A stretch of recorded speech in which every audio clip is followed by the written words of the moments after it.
Langit tiba-tiba gelap. Bukan malam biasa, tapi gelap yang benar-benar pekat. Udara langsung dingin banget, sampai embun di kaca jendela berubah jadi es cuma dalam hitungan menit. Burung-burung yang tadinya terbang santai langsung berputar arah, kayak kehilangan insting. Di kota, orang-orang keluar dari rumah, bengong lihat langit yang gak lagi punya cahaya. Dan entah kenapa, semuanya jadi sunyi. Dalam beberapa jam, suhu turun gila-gilaan. Pohon-pohon layu, mesin kendaraan mulai ngadat, dan napas kita keluar kayak asap. Lautan mulai membeku dari permukaan. Kamu bisa bayangin betapa cepatnya dunia berubah dari panas ke beku dalam 1 hari aja. Tanpa matahari, bumi nggak punya sumber energi lagi. Tumbuhan nggak bisa fotosintesis, udara mulai berat, dan hewan-hewan mulai panik. Manusia, kita cuma bisa nyalain semua api yang kita punya. Tapi api itu pun cepat padam karena udara terlalu dingin. Dalam 2 hari, seluruh permukaan bumi jadi kayak freezer raksasa. Setiap jam, suhu turun terus. -50, -80, sampai -100 derajat. Lautan jadi padat kayak kaca, dan kabut beku turun menutupi kota-kota. Orang-orang bersembunyi di bawah tanah, di dekat reaktor nuklir, atau di sekitar sumber panas bumi yang masih aktif.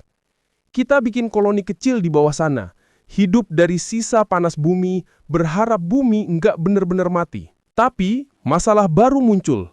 Oksigen makin tipis. Tanaman udah nggak hidup, laut udah membeku, dan langit nggak lagi punya atmosfer. Bumi berubah jadi bola es yang melayang di ruang angkasa. Nggak ada siang, nggak ada malam. Cuma gelap selamanya. Setahun berlalu, dan bumi udah nggak kelihatan biru. Warnanya kelabu kehitaman, kayak batu mati.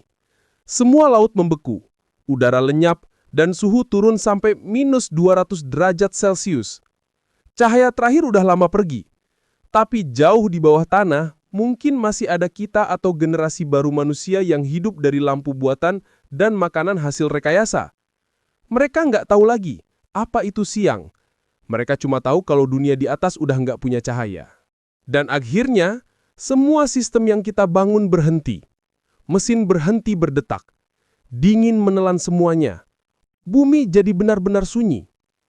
Kalau dihitung pakai simulasi fisika, tanpa matahari, suhu bumi bakal terus turun sampai semua samudra membeku total. Atmosfer ikut membeku dan jatuh ke tanah kayak salju gas.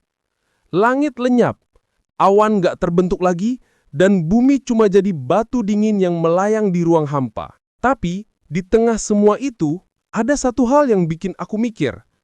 Ternyata, hidup kita ini rapuh banget.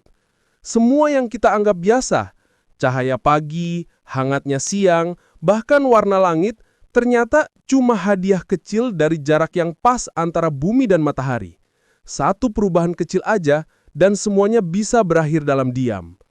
Jadi, kalau besok pagi kamu bangun dan lihat cahaya matahari nyentuh wajahmu, coba berhenti sebentar, hirup napas, dan sadar.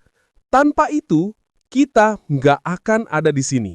Dan sekarang, pertanyaannya, kalau kamu tahu matahari bakal padam besok, apa hal pertama yang bakal kamu lakuin hari ini? Tulis pendapatmu di kolom komentar, biar kita bahas bareng.